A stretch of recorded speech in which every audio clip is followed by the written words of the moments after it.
方主辯，你有4分鐘嘅發言時間。最尾好請我哋時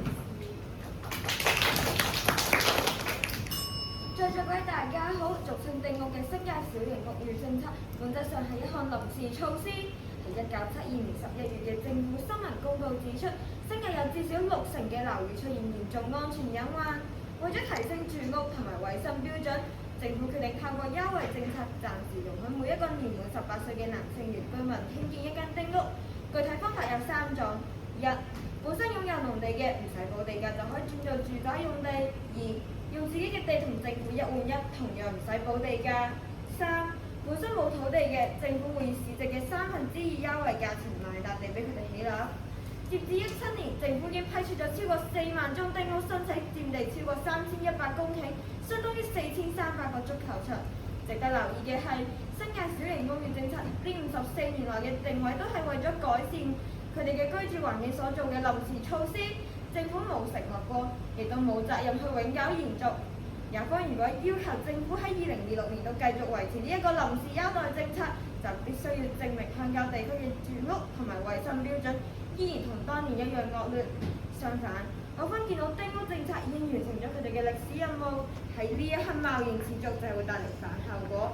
我方論點有二：第一，目標經已達成，政策功成身退。時至今日，新界鄉郊地區嘅住屋同埋衞生已經得到顯著改善，政策理應功成身退。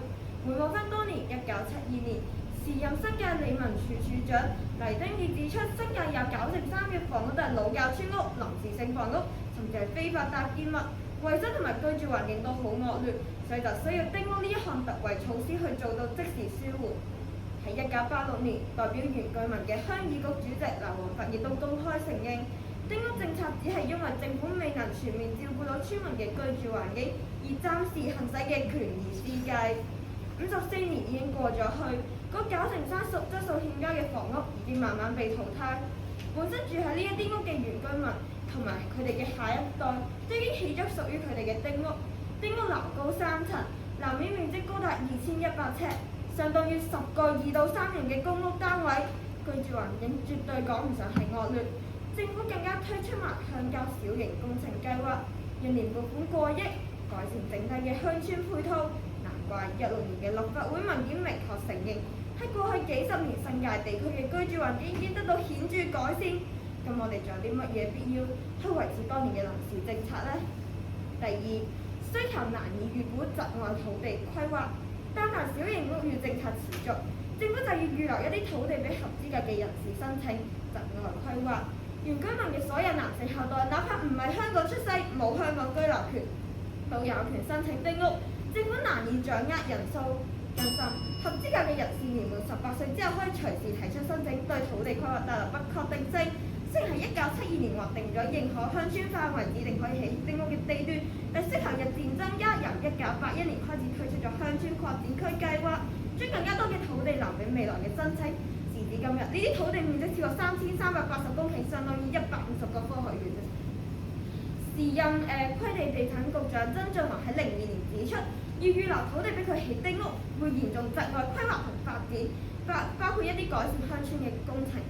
16年時任發展局局長陳茂波更加認為，政府無從估計未來會有幾多個人去申請丁屋。香港寸金尺土，盲目預留一啲土地俾一個毫無必要嘅需求，淨係會浪費資源。最後想問有方，你覺得丁屋呢一個臨時性嘅政策應該維持到幾時先至取消呢？多謝各位。政方主辯發言時間為3分50秒，共6小9分。而家有請校方主辯，你有4分鐘嘅發言時間。最尾好請我哋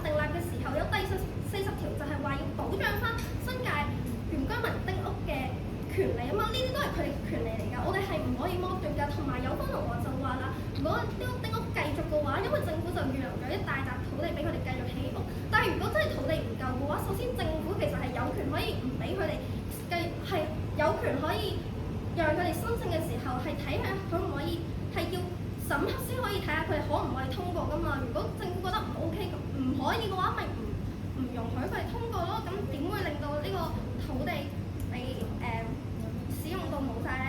其實要理解新界小型屋嘅政策，唔可以好似油方咁，淨係認為係一個房屋政策，應該要更加全面咁審視香港歷史同埋政治環境。新界原居民一直都享有同一般市民唔同嘅權利，喺政治上擁有鄉議局作為代表嘅新界地區利益嘅法定諮詢機構，可以參與地方嘅事務同埋政策嘅討論。喺制度上，新界鄉村一直都保持住宗族、村落同埋鄉事自治嘅色彩。喺文化上，新界原居民嘅遺體可以凌駕喺一般嘅下葬安排，與村內安葬。可見香港政府從來都唔係用普通市民一樣嘅標準去看待新界嘅原居民，而係承認新界原居民嘅獨特之處。審視應唔應該取消新界小型屋嘅政策，我哋不妨嚟問下兩條問題。第一，點解要設立新界小型屋嘅政策呢？基本法第40條明列規定咗新界原居民嘅合法傳統權益係受到香港特別行政區嘅保護。一年終審法院嘅判詞亦都確認咗第40條所指嘅權益係包括男性原居民根據丁屋政策而獲批嘅土地利益，呢點並無爭議。可見起屋正正就係其中一種合法嘅傳統權益。原因正正在於新界原居民喺清朝時期就已經可以喺自己私人土地上自由建屋居住，但因為殖民地政府引入全新嘅土地租用政策，令到新界嘅原居民嘅私人土地被剝奪，令到新界原居民唔可以再喺自由嘅建屋。所以經過多年嘅爭取，政府最終喺1972年推行咗小型屋嘅政策，回應翻原居民建屋傳統嘅權益。所以取消新界小型政策並唔係單純咁取消一項房屋政策咁簡單，而係削弱咗一項已經被基本法確認嘅傳統權益。我問有方係咪認為即使侵犯咗原居民嘅權益都唔重要，定係你有其他更加好嘅方案可以彌補呢？第二，取消咗新界小型屋嘅政策之後有咩反效果？取消丁屋就係政府發放信息，唔重視新界原居民嘅傳統權益，只會引起新界原居民嘅不滿，降低佢哋嘅配合程度。以北部都會區呢啲大型嘅發展項目為例由於涉及咗大規模嘅收地、土地嘅用途改劃之後，原居民嘅利益同埋協調同埋社區嘅動員都需要群策群力。所以行政長官李家超近年嚟多次公開表示，希望鄉議局支持北部都會區嘅發展，形容鄉議局係政府與新界居民之間重要嘅橋梁。可見新界原居民同埋鄉議局都係重要嘅持份者。以往政府發展新市鎮嘅時候，收地、原居民嘅利益協調等嘅成功都有賴於同鄉議局讓新界居民有良好嘅關係。但一旦取消咗小型屋嘅政策之後，鄉議局、原居民等嘅權益受到損，將會降低對香港政府嘅忠誠度，增加香港發展新界嘅難度。咁點解又係政府呢？同埋今日油方同我從來都冇講過，點解你哋只係淨係取消呢個政策而冇提出過任何方案？之後班市民要點樣處理，同埋你嘅方案究竟要點樣做呢？最後想問多次油方同學，係咪認為即使侵犯咗新界原居民嘅權益都唔重要，定係有其他更加好嘅方案可以彌補呢？多謝各位。方主辯發言時間為3分56個成員需扣分。就外語嘅問題補充翻，跟翻上一次初賽嘅做法係評判酌情決定扣1至5分。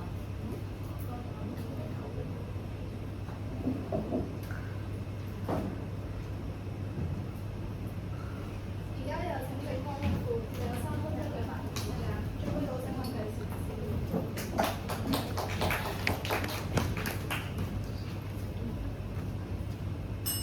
在座各位大家好，主辯問咗有方丁屋呢個臨時性政策應該維持到幾時先取消？有方咧就同你講話，因為有基本法第40條，所以就要一直做落去。我方同意丁權係屬於基本法第40條所講嘅權益，但係咪就等於佢唔能夠被改變呢？睇翻終審法院21年11月就丁屋政策作出嘅最後裁決，判詞第39段明確提到，丁權雖然受到基本法第40條保障，但基本法冇話呢啲權利不能被修訂或者改變，所以政府依然有權更改。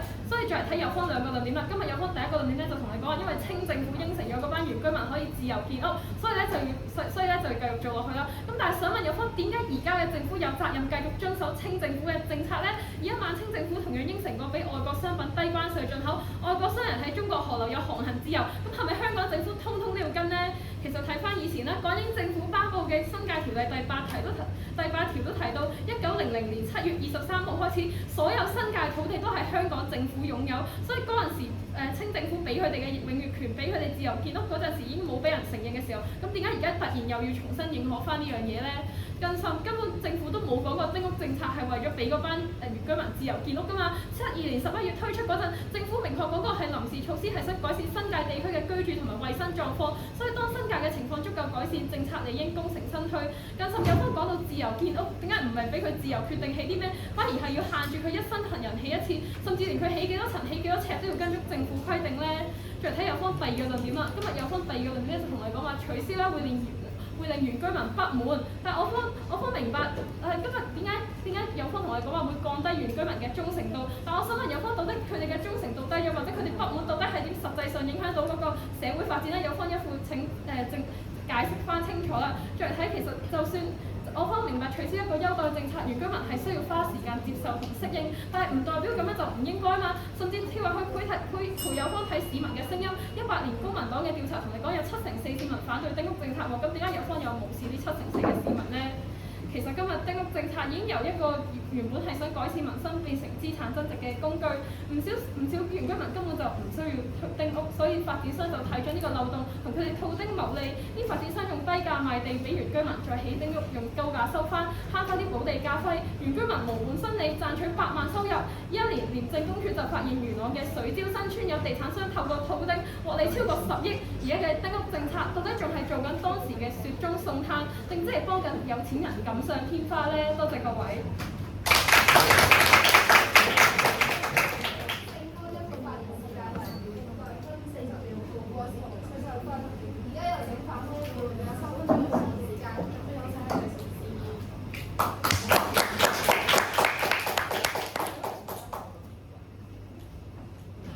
主席評判有方同學在座嘅大家好，聽完有方一會發言嘅有以下問題。第一，其實今日咧有方話佢一個臨時政策非常執着，但係都冇教出究竟對臨時嘅標準係啲乜嘢咧？呢個政策過咗近50年都仲未取消，點解仲係臨時政策？有方要解釋。更重要係有方今日唔係要更改丁權，而係要直接取消丁權。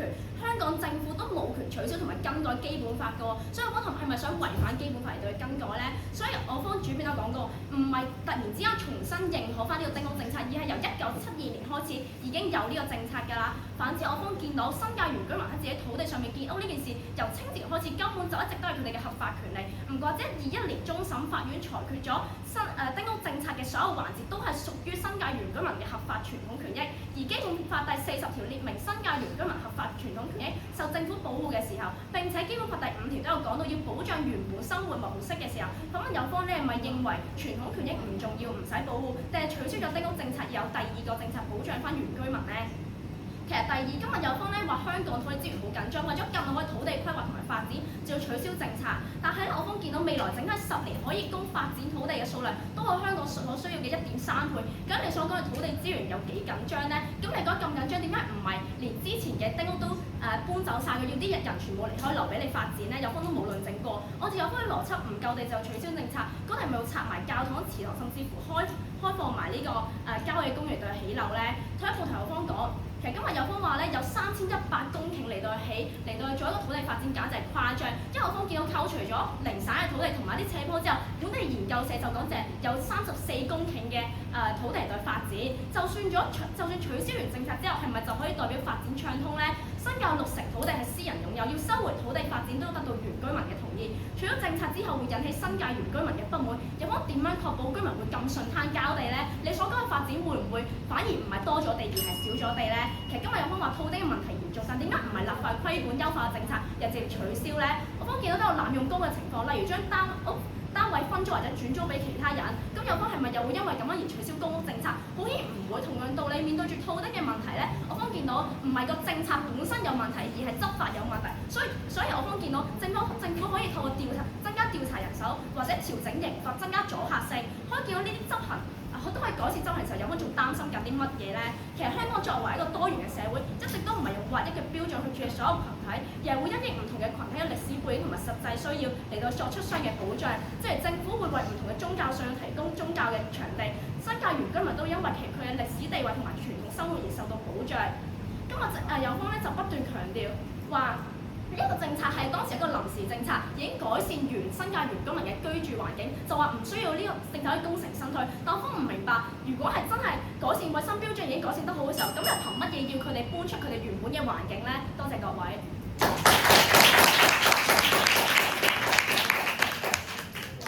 發言時間為3分鐘，4秒冇過時無需扣分。而家有請正方辯護，有3分鐘嘅發言時間，準備好請繼續示意。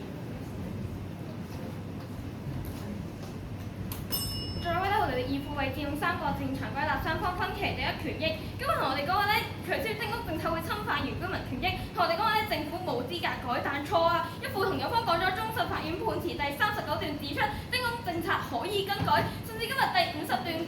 甚至今日有方拎住全場同我哋講話，清政府應承咗佢哋嘅權利，喺判詞入面50段指出同意清政府俾咗權利，但香港政府冇責任繼續履行呢個權利嘅時候，有方通通唔敢回應。問有方標準，如果清政府做緊而家都要繼續做嘅話，係咪外國嘅船都要俾通行呢？有方通通扮聽唔到㗎。所以今日反而有方都知道咧，新界小型屋宇政策咧唔係原居民嘅權利，所以轉變咗問有方啦。佢作為臨時性嘅政策，已經改變咗1972年有嘅問題咧，有方都唔反對㗎，所以有方反映有方都同意佢已經達成咗原本嘅目的，理應功成身退呢點我方確立。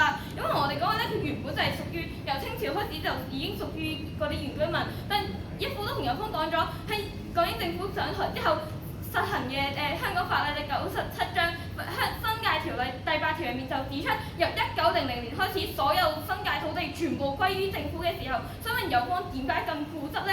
第二，我哋嚟睇有方所講嘅原居民不滿會降低忠誠度。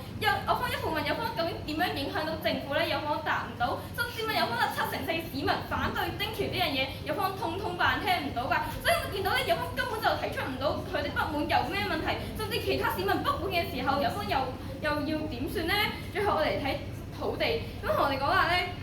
收回土地咧，要啲要啲有丁權嘅人去同意，同我哋講咧，佢哋唔會肯俾翻啲土地㗎。但點解？所以今日有方去到最後唯一驚嘅原來只係佢哋唔肯俾翻喎。但今日見到嘅就係法院可以強制執行收回土地㗎嘛？難道因為你唔願意就會唔收咩？當年為咗興建高鐵鐵路而收回嘅彩園村都係強制收回嘅時候，今日點解我哋要跟佢哋原居民咧？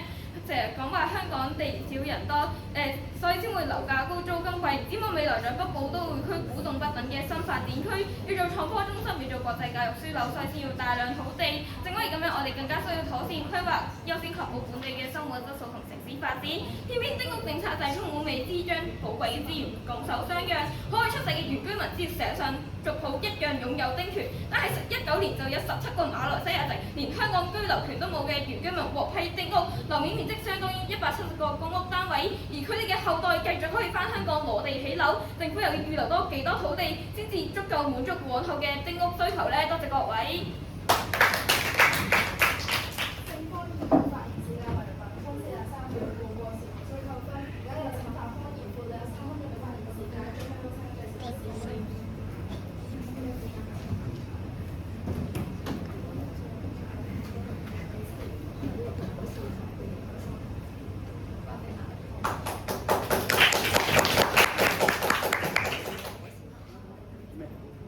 主席評判再位，大家好。縱觀全場咧，有方犯下咗以下問題。第一，有方去到義父位置都依然回應唔到立場嘅問題㗎。明明啲立場係覺得咧，依家冇土地供應短缺嘅問題好嚴重，所以之後咧就唔繼續呢個政策，要唔繼續派丁權。但目前咧政府批出嘅丁屋咧，其實同樣咧都會有土地需求嘅問題，都會浪費土地需求。按照你哋嘅立場，點解有方同學覺得唔需要收翻呢？點解有方同學今日立場咁矛盾？覺得丁權有問題，但最後主要收一半又唔收一半呢？究竟丁屋政策嘅問題嚴唔嚴重？依家都交代唔到清晰嘅立場，又點樣正立辯題呢？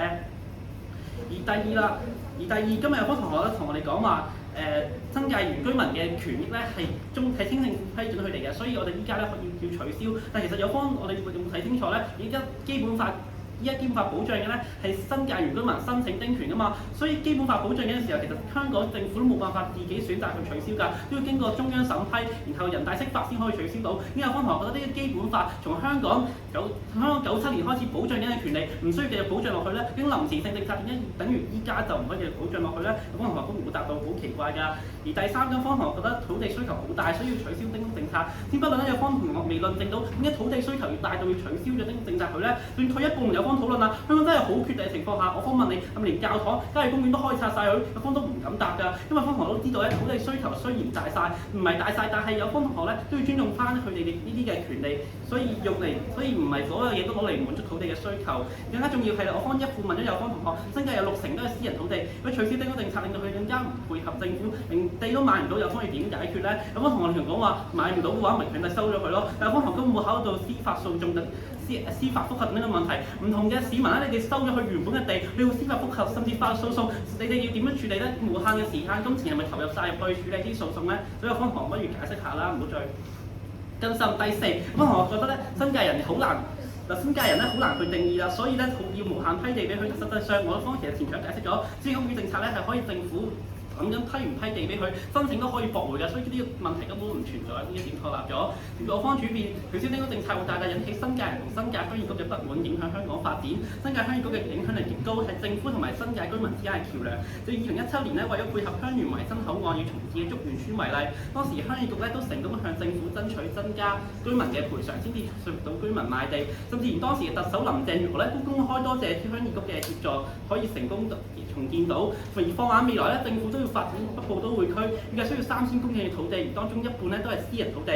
發展局局長黃偉綸亦都指出啦，預計未來幾年會為唔同嘅發展項目回收新界土地高達700公頃。當今日取消咗丁屋政策之後，剝奪咗本身屬於新界居民嘅權利，會破壞咗新界鄉議局同政府之間嘅關係。新界居民亦都更加唔願意同政府合作。未來新界嘅發展項目都只會舉步維艱。而有方同學取消政策之後，根本都保障唔到。仲有想問有方同學，到時關係變差唔幫你向調解點樣發展項目咧？多謝各位。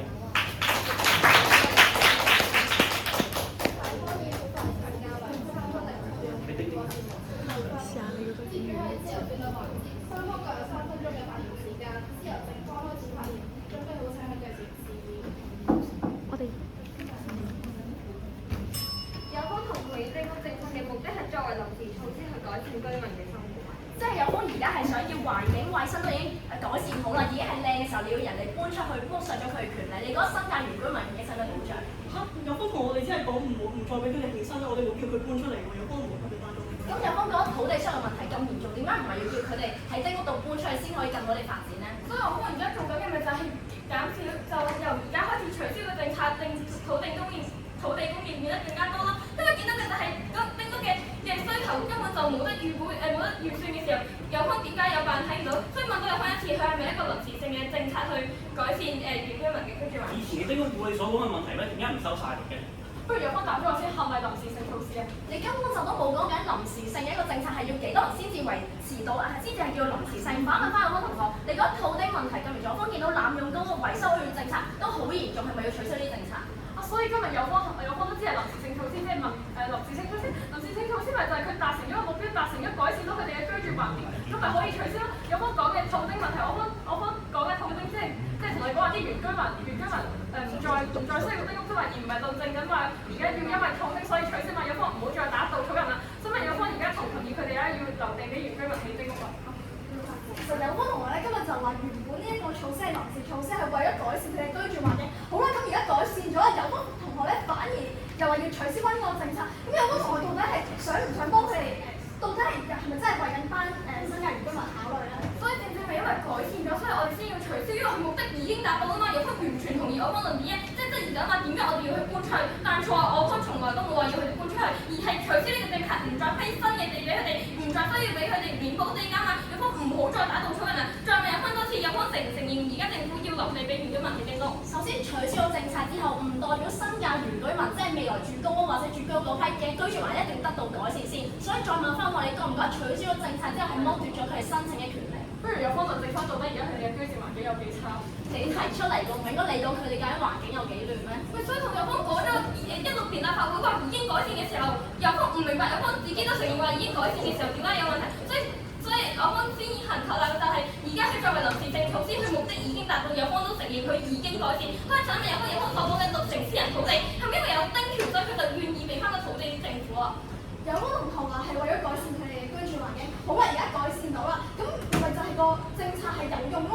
我都唔明白點解有方同學依然係要取消，咁你哋取消咗之後，譬如環境得到改善，但係佢哋冇翻啲屋住，咁到底要點樣去處理咧？更深嘅係有方同學今日講到土地咁短缺嘅時候，點解有方同學又唔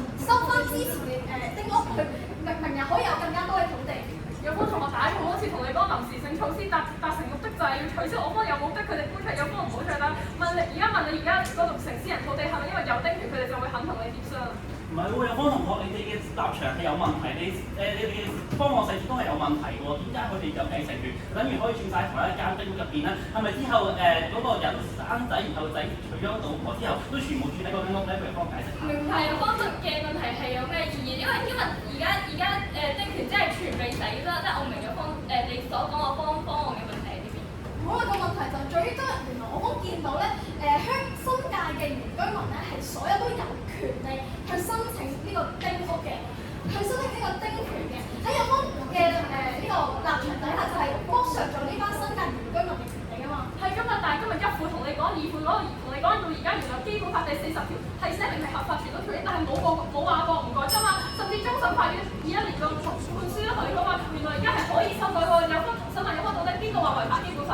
我都見到其實得人大先至有權利去更改基本法，唔係話你改就想改，亦都唔係話港府想改就會改到。所以問翻我土地問題咁嚴重，點解唔係將之前申請嘅丁屋全部都係要取消晒咧？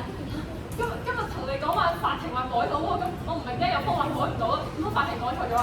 冇話唔改得，唔等於一定要改嘅喎。有方同學更甚嘅係今日有方同學根本冇處理到方案細節嘅問題咯。究竟你覺得要收晒定係唔收晒咧？所以今日有方立場，佢又話唔改得咧，而家承認埋原來係改得嘅時候，咁想問有方咧，而家有仲有咩必要繼續？呢個係臨時性措施嚟嘅，達到目的點解要繼續？其實有方同學話基本法第40條冇話唔改得，所有基本法嘅每一條條例都冇話唔改得。咁我哋就對於修改基本法嘅呢一個權利，只有係得人大先有，香港嘅政府係冇權去修改㗎嘛。所以今日法庭同有方講咗話咧，香港政府有權修改。今日有方自己都講話咧，唔係唔修改得㗎，只係唔一定要修改嘅時候，唔明白有方點解要拎翻返去打。咁最後問有方一次，有方所講話咧，6成私人土地咧，如果冇丁權，佢哋就會唔肯貼身。佢哋有幾多會因為有丁權而願意俾翻啲土地政府啊？係啊，改得，但係人大講得變頭都係港府唔改得喎，有方。所以問翻你啦，究竟新界原居民嘅權益使唔使保障？唔係啊，有方不如答翻我方問題先。嗰6成土地，而家邊個原居民因為有丁權，所以肯同你協商啊？我方見到其實而家政府一直都傾緊，北部都會區洪水橋都係需要透過向新界原居民協商嘅喎。呢啲咪就係佢哋可以分翻嚟土地，反之我方見到帶嚟嘅反效果，你點樣處理啊？所以今日問有方有幾多？有方完全答唔到，所以今日有方就交唔到成效咯。有冇丁權同佢哋肯唔肯協商根本就冇必然關係咯。所以有方同唔同意而家香港土地，而家政府需要留地俾原居民起丁屋㗎？想問下徐思樂，其實今日有方同埋咧法方正方時間要唔同，法方可以派出代表用盡回派發時間，最尾好似我繼續做係講。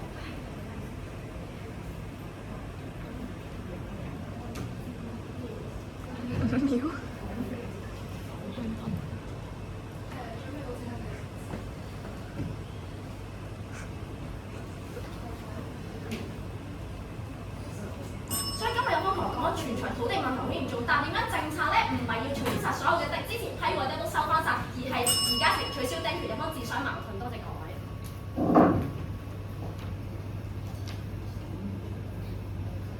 而家仲有咩話要準備時間？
有國際大都會之稱，因為香港嘅文化咧非常多元化㗎。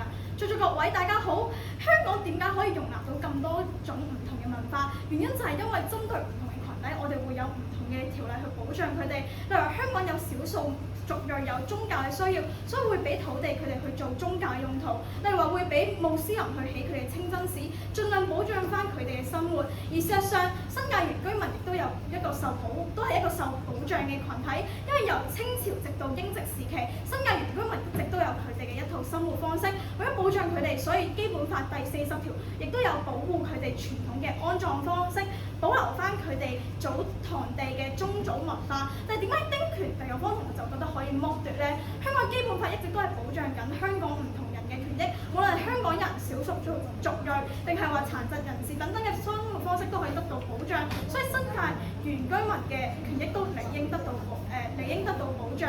而今日有方同學咧一直同我方講話要取消呢一條條例，但係我方今日見到就係呢個丁屋嘅政策係基本法第40條都有保障，而基本法第5條亦都同我方同大家講話香係有權去保留翻我哋香港唔同人嘅原本嘅一個生活方式。所以今日有方同學總歸全場有方就犯下咗以下嘅問題。第一，有方同學嘅目標同方案不一致。有方今日立場其實好矛盾㗎。一方面話咧，因為土地不足嘅問題咧，所以要取消丁權。但係你哋方案咧，佢係日後嘅丁權取消日後嘅丁權政策，但係已經批咗出去丁屋咧，又唔會收翻喎。但係如果真係土地嘅問題咁嚴重、咁短期嘅話，點解以前審批出去丁屋其實都一樣會佔咗一啲嘅土地？點解有方同學又覺得唔使收回嘅咧？其實就係因為有方都知道收翻舊有嘅公屋、舊有嘅丁屋會有好大嘅反效果，會破壞新界原居民之間嘅關係，甚至乎要面對過萬名嘅原居民嘅訴訟，政府要花費大量嘅時間成本同埋金錢，影響到新界嘅發展，呢啲嘅後果有方通通都承擔唔起。但即使係淨係取消日後嘅丁權政策，其實都有同樣嘅反效果，會破壞咗鄉議局同政府嘅關係，令到新界嘅發展項目推動唔到。點解呢啲問題有方又突然之間可以覺得無所謂嘅咧？其次啦，我方問有方係咪其實我方想問有方係咪只要有土地嘅需求，唔單止係丁屋預留嘅用地啦，甚至乎連郊野公園啊、教堂等等嘅地，全部都要用嚟發展嘅時候，有方唔敢答，就因為有方都知道滿足土地需求唔係唯一要考慮因素，同時亦都要保護翻野生嘅環境，保護翻宗教人士嘅權利，所以同樣都要保護翻我哋新界原居民嘅權利，唔應該因為土地嘅需求就取消丁屋政策。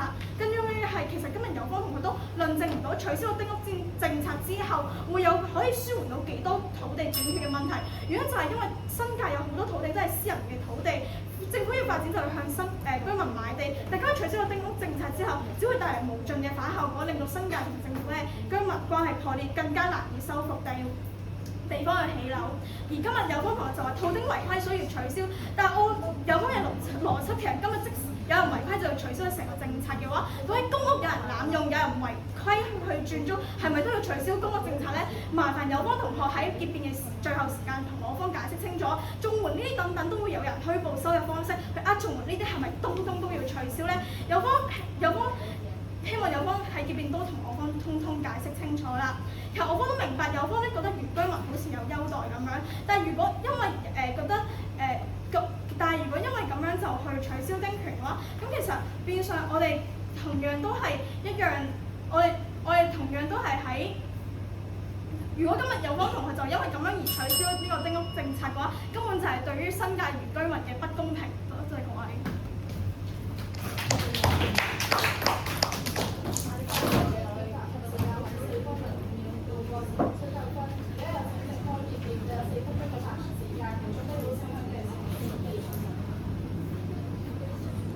再各位大家好，臨時措施終會有完結嘅一日。話說今個禮拜一，筲箕灣就因為爆水管大範圍停食水，政府於是安排咗水車俾居民，可以攞水之餘仲唔使交水費。但呢個只係特殊情況下嘅臨時安排。供水恢復之後，問題已經解決，水車亦都開走咗，而居民而家照樣交翻水費。其實丁屋政策同樣都係臨時政策。當然新界地區嘅居住環境惡劣，又適逢大量移民湧入香港。市區嘅房屋都成問題，政府未能顧及新界地區，為咗用優惠價錢鼓勵佢哋起丁屋，改善居住質素。時至今日，新界村屋已經變成咗有價有市嘅豪華獨立屋。既然當初嘅問題不復存在，保留呢個佔用大量土地嘅政策，到底係想改善民生定激起民怨呢？劉健便用3個持份者歸納全場。第一，原居民丁屋政策之所以出現，原意係想改善新界原居民嘅生活環境。針對呢點，先睇歷史脈絡。咁有方覺得有方唔同意係臨時政策，話係基本法第40條保障嘅權益。我方唔否認佢哋係權益，但就算有方論證咗係合法權益，丁屋本身作為過渡性措施嘅原意都唔會受影響。同時又係咪代表應該永遠咁做呢？有方都冇交代過。甚至今日有方同我哋講，佢清朝就有呢個權利，但我哋見到清末同殖民地之間嘅制度交替喺1990年之後已經冇實際意義啦。佢其實亦都冇合理咁要求特區繼承原居民嘅權益㗎。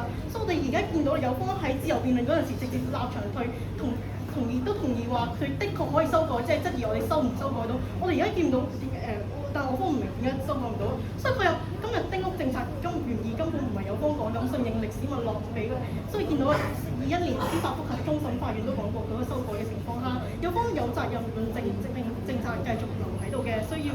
所以嚟睇第二啦，政府今日有方主辯開出嚟同我哋講啦，呢班原居民我哋應該特殊對待佢哋有特權嘅，所以有方論點，甚至同我哋講啦，取消咗會引起佢哋嘅不滿，阻礙政府土地規劃。但有方冇出過任何一個例子或者説法話呢班擁有丁權嘅人，佢哋因為取消所以會唔需要就唔肯同政府協商，就會阻礙佢哋